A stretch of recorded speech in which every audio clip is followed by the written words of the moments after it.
জানিয়ে দেব সবার আগে সর্বশেষ গুরুত্বপূর্ণ আপডেট সংবাদ। সিরিয়ায় ফের শক্তি দেখালো আইএস, 28 সেনা নিহত। এদিকে ইরান ইসরায়েল উত্তেজনা, ইরানকে বাজিয়ে দেখছিল ইসরায়েল। জানাবো ইরানে হামলায় যুক্তরাষ্ট্রকে ধোঁকা দিয়েছে ইসরায়েল।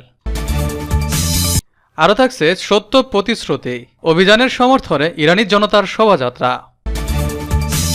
জানিয়ে দেব ইরানের ইস্পাহান শহর নিয়ে যে কয়েকটি বিষয় জানার আছে। এবং সর্বশেষ থাকছে ইরানে ইসরায়েলের হামলার ঘটনায় বাইডেন প্রশাসনের মুখে কুলুপ। দর্শক, এতক্ষণ শুনছিলেন সংবাদ শিরোনাম, এখন বিস্তারিত। সিরিয়ায় ফের শক্তি দেখালো আইএস, 28 সেনা নিহত। সিরিয়ায় পৃথক দুটি হামলায় 28 সেনা নিহত হয়েছেন। জঙ্গি গোষ্ঠী ইসলামিক স্টেট আইএস এই হামলা করেছে। এর মধ্য দিয়ে আবারও শক্তির জানাল দিল গোষ্ঠীটি। দ্য ন্যাশনাল নিউজের প্রতিবেদনে বলা হয়, দেশটির মানবাধিকার সংস্থা Syrian observatory for human rights শনিবার এ তথ্য জানিয়েছে। তারা জানায়, শুক্রবার সিরীয় পূর্বাঞ্চলীয় প্রদেশ হোমসে সেনা সদস্যদের বহনকারী একটি বাসকে লক্ষ্য করে হামলা হয়। এতে ওই বাসের 22 জন যাত্রী সবাই নিহত হন। নিহতরা সিরীয় সরকারপন্থী কুদস ব্রিগেডিয়ার সেনা। এসব যোদ্ধা জাতিগতভাবে ফিলিস্তিনি। কুদস ব্রিগেড দামেস্কের মিত্র মস্কের আর্থিক ও সামরিক সহায়তা পেয়ে আসছে। একই দিন সিরিয়ার পূর্বাঞ্চলীয় শহর আল বুকামালের একটি সামরিক ঘাঁটিতে হামলা হয়। ওই হামলায় 6 সিরীয় সেনা নিহত হন। সিরিয়া এবং ইরাকে 2014 সালে আইএসের উত্থান ঘটে। তারা দুই দেশের বিশাল ভূখণ্ডের দখলে নিয়ে স্বাধীন রাষ্ট্র ঘোষণা করে। পরে বিভিন্ন দেশের অভিযানে 2019 সালে সিরিয়ায় পরাজিত হয়, কিন্তু তাদের চোরাগুপ্তা হামলা চলছিল। এর আগে মার্চ মাসে আইএসের জঙ্গিদের হামলায় পূর্ব সিরিয়ার মরুভূমিতে 8 সিরীয় সেনা নিহত হয়। ইরানকে বাজিয়ে দেখছিল ইসরায়েল। ইরানের গুরুত্বপূর্ণ প্রদেশ ইস্পাহানের একটি সামরিক ঘাঁটিতে ইসরায়েলি হামলার পর ইরানিরা সতর্ক হয়ে উঠেছে। 13 এপ্রিল ইসরায়েলে তেহরানের 300 ক্ষেপণাস্ত্র ড্রোন হামলার পর তেল আবিবের সম্ভাব্য প্রতিশোধের বিষয়ে ধারণা আছে। এমন কজন পশ্চিমা কর্মকর্তা বিশ্বাস করেন এটি কেবল প্রথম দফা। লেবাননের একজন পশ্চিমা কূটনীতিকের ভাষ্য, ইসরায়েলের কৌশলটি হচ্ছে সামান্য হামলার মাধ্যমে ইরানকে বড় পরিসরে হামলা করার জন্য উত্তেজিত করে তোলা। এদিকে একজন পশ্চিমা সামরিক কর্মকর্তা জানান, সিরিয়া এবং ইরাক থেকে পাওয়া তথ্য বলছে ড্রোন হামলার প্রাথমিক লক্ষ্যবস্তু ছিল জরুরি রাডার ব্যবস্থা। তার মতে ইসরায়েল ইরান এবং তার মিত্র হিজবুল্লাহর মতোই তারা প্রথমে রাডারগুলো ধ্বংস করার চেষ্টা করেছে। তাছাড়া মিথ্যা ও বিভ্রান্তিকর লক্ষ্য তৈরির পাশাপাশি তারা ইরানের রাডার সিস্টেমকে ক্ষতিগ্রস্ত করার চেষ্টা করেছে, যাতে দেশটির প্রতিরক্ষা ব্যবস্থা ক্ষেপণাস্ত্রকে বাধা দিতে না পারে। এ ঘটনার ব্যাপারে ইরান থেকে অনেক পরস্পর বিরোধী তথ্য আসছে। ইরানের আইআরজিসির ঘনিষ্ঠ গণমাধ্যম তাসনিম যদিও নির্ভরযোগ্য সূত্রের বরাত দিয়ে ইরানে হামলার বিষয়টি অস্বীকার করেছে, কিন্তু কিছু ইরানি গণমাধ্যম আবার বলছে যে এ ঘটনায় ইরানের পক্ষ থেকে কোনো পাল্টা প্রতিক্রিয়া দেখানো হবে না। এখন প্রশ্ন হলো, এটি যদি সত্যি ইসরায়েলের প্রত্যাশিত প্রতিশোধ ছিল, যে পশ্চিমা কর্মকর্তাদের সঙ্গে বিবিসি কথা বলেছে তারাও বলছে যে এটি প্রত্যাশিত ছিল না, এটি কেবলমাত্র বাজিয়ে দেখার একটি ফাঁদ। ইরানে হামলায় যুক্তরাষ্ট্রকে ধোঁকা দিয়েছে ইসরায়েল। যুক্তরাষ্ট্রকে অন্ধকারে রেখে শুক্রবার ইরানে হামলা চালিয়েছিল ইসরায়েল, এমন তথ্যই জানা যাচ্ছে। ইসরায়েল তার ঘনিষ্ঠ মিত্র যুক্তরাষ্ট্রকে বৃহস্পতিবার জানিয়েছিল 5 ওভারের ছুটি শেষ হওয়ার আগে তারা ইরানে হামলা চালাবে না।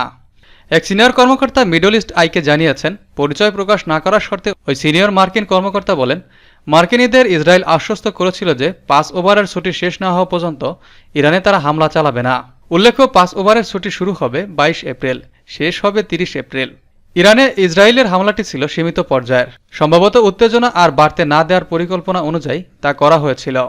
ইরানি রাষ্ট্রীয় মিডিয়ার খবরে বলা হয়, ইস্পাহান নগরীতে 3টি ড্রোন গুলি করে ভূপাতিত করা হয়েছে। ইরানি সিনিয়র কমান্ডার সিয়াসব মেয়ানদোস্ত রাষ্ট্রীয় টিভিকে বলেন, হামলায় কোনো ক্ষতি হয়নি। আন্তর্জাতিক পরমাণু জ্বালানি সংস্থাও জানিয়েছে ইরানের পরমাণু স্থাপনাগুলো অক্ষত রয়েছে। মার্কিন প্রতিরক্ষামন্ত্রী লয়েড অস্টিন মধ্যপ্রাচ্যের উত্তেজনা বাড়া নিয়ে ইসরায়েলি প্রতিরক্ষামন্ত্রী ইয়োব গ্যালেন্টের সাথে কথা বলার মাত্র কয়েক ঘন্টার মধ্যেই হামলাটি হয়। ইতালির ক্যাপ্রি দ্বীপে সাংবাদিকদের মার্কিন পররাষ্ট্রমন্ত্রী অ্যান্টনি ব্লিংকেন ইরানের উপর হামলার ব্যাপারে প্রশ্নের জবাব দিতে অস্বীকার করেন। তিনি বলেন, কোনো ধরনের আক্রমণাত্মক অভিযান যুক্তরাষ্ট্রে জড়িত ছিল না। এটুকু ছাড়া আমরা ইরানের হামলার ব্যাপারে কিছুই বলছি না। তিনি বলেন, আমাদের অংশীদারদের নিয়ে যুক্তরাষ্ট্র উত্তেজনা কমাতে কাজ করে যাবে।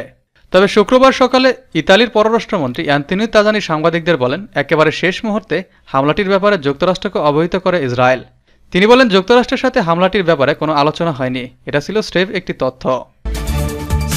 সত্য প্রতিশ্রুতি, অভিযানের সমর্থনে ইরানি জনতার শোভাযাত্রা। ইহুদিবাদী ইসরায়েলের সামরিক ঘাঁটিগুলো লক্ষ্য করে 13 এপ্রিল ইরানের সশস্ত্র বাহিনী যে প্রতিশোধমূলক হামলা চালিয়েছে তার সমর্থনে ইরানি জনগণ রাস্তায় নেমে উল্লাস প্রকাশ করেছে। গত শনিবার হামলার পর প্রথম শুক্রবার ইরানি জনগণ গতকাল জুমার নামাজের পর ব্যাপকভাবে রাস্তায় নেমে আসেন। রাজধানী তেহরানের পাশাপাশি মধ্যাঞ্চলীয় শহর ইস্পাহান, দক্ষিণ পশ্চিমাঞ্চল আওয়াজ, উত্তরাঞ্চলীয় শহর কম সহ সারা দেশে বহু শহরে হাজার হাজার মানুষ রাস্তায় নেমে আসেন। তারা ইহুদিবাদী ইসরায়েলের প্রতিশোধমূলক হামলা চালানোর জন্য ইরানের ইসলামী বিপ্লবী গার্ড বাহিনী বা আইআরজিসিকে ধন্যবাদ জানান। তেহরান বিশ্ববিদ্যালয় থেকে ঐতিহাসিক ইনকিলাব চত্বর অভিমুখে রাজধানীর শোভাযাত্রা শুরু হয়।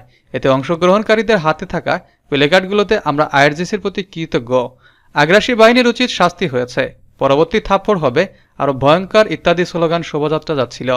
গত 1 এপ্রিল ইহুদিবাদী সেনারা সিরিয়ার রাজধানী দামেস্কে ইরানি কনসুলেটে হামলা চালায়। 13 এপ্রিল রাতে তার জবাব দেয় তেহরান। আমেরিকা সহ পশ্চিমা দেশগুলোর কঠোর হুঁশিয়ারি সত্ত্বেও ইরানি ভূখণ্ড থেকে কয়েকশো ড্রোন ও ক্ষেপণাস্ত্র নিক্ষেপ করা হয়। ইরান বলেছে এই হামলায় এদেশের প্রতিরক্ষা সক্ষমতার ক্ষুদ্র একটি অংশ ব্যবহৃত হয়েছে। তেহরান হুঁশিয়ারি উচ্চারণ করে বলেছে, ইহুদিবাদী ইসরায়েল যদি আবারও ইরানের স্বার্থে হামলা চালায় তাহলে তার বিরুদ্ধে চূড়ান্ত আঘাত হানা হবে। ইরানের ইস্পাহান শহর নিয়ে যে কয়েকটি বিষয় জানার আছে। সম্প্রতি ইরানে হামলা হওয়ার পর থেকে দেশটির ইস্পাহান শহর নিয়ে বেশ আলোচনা চলছে। সাফাবি রাজবংশের শাসন আমলে এ শহরটি পারস্য সাম্রাজ্যের রাজধানী ছিল। 2013 সালের জানুয়ারিতে ইস্পাহানে ইরানি সেনাবাহিনীর মালিকানাধীন একটি সামরিক কারখানার কয়েকটি ড্রোন ব্যবহার করে হামলা চালানো হয়েছিল। ইরানের প্রধান পারমাণবিক কেন্দ্র নাতানজের অবস্থান এই ইস্পাহান শহরে। এই ইস্পাহান শহর নিয়ে যে কয়েকটি বিষয় জানার আছে। 1598 থেকে 1736 সাল পর্যন্ত সাফাবি রাজবংশের শাসনামলে ইস্পাহান রাজধানী শহর ছিল। শাহ আব্বাস এটিকে রাজধানীতে পরিণত করেছিলেন। সপ্তদশ শতাব্দীতে শহরটিতে সংস্কার করা হয় এবং এটি বিশ্বের সবচেয়ে বড় শহরগুলোর একটি হয়ে ওঠে। ইস্পাহান শহরে প্রায় 22 লাখ মানুষের বসবাস। এটি ইরানের তৃতীয় সর্বোচ্চ জনবহুল শহর। অপর দুই জনবহুল শহর হল বর্তমান রাজধানী তেহরান ও মাশহাদ। আবারও বৃহত্তম ইস্পাহান প্রদেশে জনসংখ্যা 40 লাখ। সেদিক থেকে এটি আধুনিক ইরানের দ্বিতীয় বৃহত্তম মেট্রোপলিটন এলাকা হিসেবে বিবেচিত হয়। ইউনেস্কোর বিশ্ব ঐতিহ্যের এলাকা নকশ ই জাহান স্কয়ারের অবস্থান ইস্পাহানে। 1598 থেকে 1629 সালের মধ্যে এটি নির্মাণ করা হয়েছে। এটিকে বিশ্বের সবচেয়ে বড় প্রাচীন স্কয়ার হিসেবে বিবেচনা করা হয়। এই প্যারেড গ্রাউন্ড রাজার অবস্থিত ছিল। এর পরেই গ্র্যান্ড বাজার অবস্থিত। এটি মধ্যপ্রাচ্যের সবচেয়ে পুরনো ও বড় বাজারগুলোর একটি। ইরানে ইসরায়েলের হামলার ঘটনায় বাইডেনের প্রশাসনের মুখে কুলুপ। যুক্তরাষ্ট্র সরকারের বিভিন্ন সংস্থার কর্মকর্তারা বলেছেন, শুক্রবার ভোরে ইরানে ইসরায়েলের হামলার ঘটনায় তাদের প্রকাশ্য মন্তব্য না করার নির্দেশ দেওয়া হয়েছে। মার্কিন প্রেসিডেন্ট জো বাইডেনের প্রশাসন থেকে এমন নির্দেশনা দেওয়া হয়েছে। হামলা পাল্টা হামলাকে কেন্দ্র করে ইরান ও ইসরায়েলের মধ্যে উত্তেজনাকে কেন্দ্র করে যেন সহিংসতা ছড়িয়ে না পড়ে তা নিশ্চিত করার চেষ্টা করছে বিভিন্ন দেশ। এর মধ্যে যুক্তরাষ্ট্রের কর্মকর্তাদের চুপ থাকারও খবরটি সামনে এলো। হোয়াইট হাউসের জাতীয় নিরাপত্তা পরিষদের কর্মকর্তা, প্রতিরক্ষা দপ্তর, পররাষ্ট্র দপ্তর ও অন্য সংস্থার কর্মকর্তারা এই অভিযান নিয়ে মন্তব্য করতে অস্বীকৃতি জানিয়েছে। তাদের কেউ কেউ বলেছেন এ প্রসঙ্গে কথা না বলার জন্য সরকারিভাবে নির্দেশ পেয়েছেন তারা। এই মার্কিন কর্মকর্তারা আশা করছেন 1 এপ্রিল থেকে শুরু হওয়া এই হামলা পাল্টা হামলার চক্রটি গত শুক্রবারের ঘটনার মধ্য দিয়ে শেষ হয়েছে। গত 1 এপ্রিল সিরিয়ার রাজধানী দামেস্কে ইরানের কনসুলেটে বিমান হামলা চালায় ইসরায়েল। তাতে ইরানের ইসলামী রেভলিউশনারি গার্ড কোরের আইআরজিসির বিদেশে কার্যক্রম পরিচালনাকারী কোচফোর্সের জ্যেষ্ঠ commander brigadier general Mohammad Reza Zahidi সহ কয়েকজন সামরিক কর্মকর্তা নিহত হন। এই হামলার বদলা হিসেবে গত 13 এপ্রিল ইসরায়েলকে লক্ষ্য করে বিস্ফোরক ড্রোন, ব্যালিস্টিক ক্ষেপণাস্ত্র ও ক্রুজ ক্ষেপণাস্ত্র নিক্ষেপ করে ইরান। তবে ইসরায়েলি ও মার্কিন বাহিনী এর বেশিরভাগই প্রতিহত করেছে। সর্বশেষ গতকাল শুক্রবার ইরানের ইস্পাহান শহরে হামলা হয়। ইতালির পররাষ্ট্রমন্ত্রী অ্যান্তনিও তাজানি শুক্রবার সাংবাদিকদের বলেন, ইরানে ইসরায়েলি অভিযানের একেবারে আগ মুহূর্তে যুক্তরাষ্ট্র এ ব্যাপারে জানতে পেরেছিল। তবে সে অভিযানে যুক্তরাষ্ট্র অংশ নেয়নি। ইতালিতে আলাদা এক সংবাদ সম্মেলনে মার্কিন পররাষ্ট্রমন্ত্রী অ্যান্টনি ব্লিংকেন বলেছেন, কোনো ধরনের আক্রমণাত্মক অভিযানে যুক্তরাষ্ট্র জড়িত নয়। এর বাইরে তিনি আর কিছু বলতে চান না। গাজা উপত্যকায় ইসরায়েলের চলমান যুদ্ধে যুক্তরাষ্ট্রের সম্পৃক্ততা নিয়েও নির্বাচিত তথ্যগুলোই প্রকাশ করে ওয়াশিংটন।